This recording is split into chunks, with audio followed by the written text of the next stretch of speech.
નર્મદામાં ચોમાસાની જમાવટ થતા નર્મદાના પ્રકૃતિધામ માકડ આંબા ખાતે નર્મદા સાહિત્ય સંગમ આયોજિત વર્ષા કવિ સંમેલનનું આયોજન કરવામાં આવ્યું, જેમાં નર્મદા સાહિત્ય સંગમના પ્રમુખ દીપક જગતાપ અને લોક સહયોગ ટ્રસ્ટના ટ્રસ્ટી અને કવિઓની ઉપસ્થિતિમાં વર્ષાના વધામણા વિષય ઉપર વર્ષા કવિ સંમેલન યોજાયું હતું।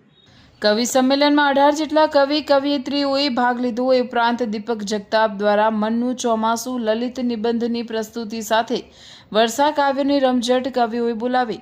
આ પ્રસંગે ટૂંકી વાર્તા ઉપર પીએચડી કરનાર ડોક્ટર નગીનભાઈ વણકરનું નર્મદા સાહિત્ય સંગમના પ્રમુખ દીપક જગતાપે તથા સદસ્યોએ મહેમાનોનું પુષ્પગુચ્છથી સ્વાગત કર્યું। આ પ્રસંગે છાત્રાલયના બાળકો માટે નર્મદા સાહિત્ય સંગમના સદસ્યો દ્વારા નોટબુક, બોલપેન, બિસ્કિટ, ચોકલેટ, પુસ્તકોનું વિતરણ કરવામાં આવ્યું હતું। અલ્પેશભાઈ બારોટે આવકાર પ્રવચન આપ્યું હતું। આ પ્રસંગે ઘનશ્યામ કુબાવત, નગીન વણકર, ડોક્ટર ભરત પરમાર, મહેન્દ્ર પ્રજાપતિ, ડોક્ટર દિનેશ પ્રજાપતિ, હરિવર્ધન પાઠક, અનિલ મકવાણા, સોનલ ચૌધરી, સોનલ પંચાલ, નમિતા મકવાણા, સાવિત્રી મકવાણા, મોના વસાવા, પ્રોફેસર કેડી ચૌહાણ, હિરાજ વસાવા અને દીપક જગતાપે વર્ષા કાવ્યોની રમઝટ બોલાવી હતી।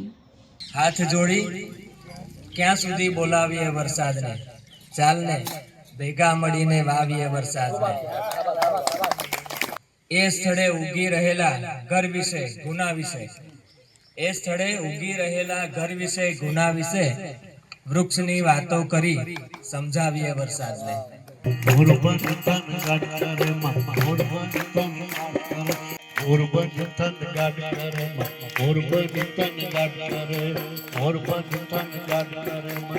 આપણે બે જે રીતે વરસાદમાં પલળી રહ્યા, આપણે બે જે રીતે વરસાદમાં પલળી રહ્યા, થરથરે છે આ અધર વરસાદનું છે આગમન।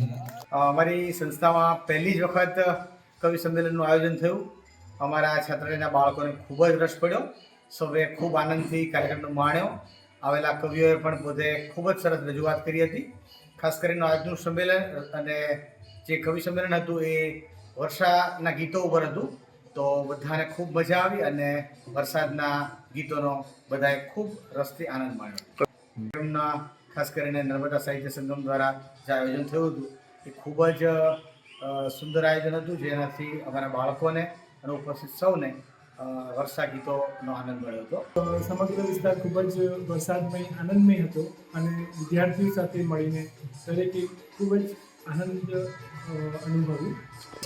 આજનો વિષય હતો વર્ષા કવિ સંમેલન, જેમાં દીપકભાઈ જગતાપે વર્ષા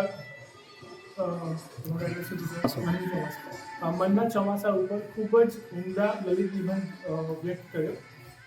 દરેક વિદ્યાર્થીઓ તેમજ ઉપસ્થિત કવિ અને કવિઓને ખૂબ જ આનંદ અને મજા માણી।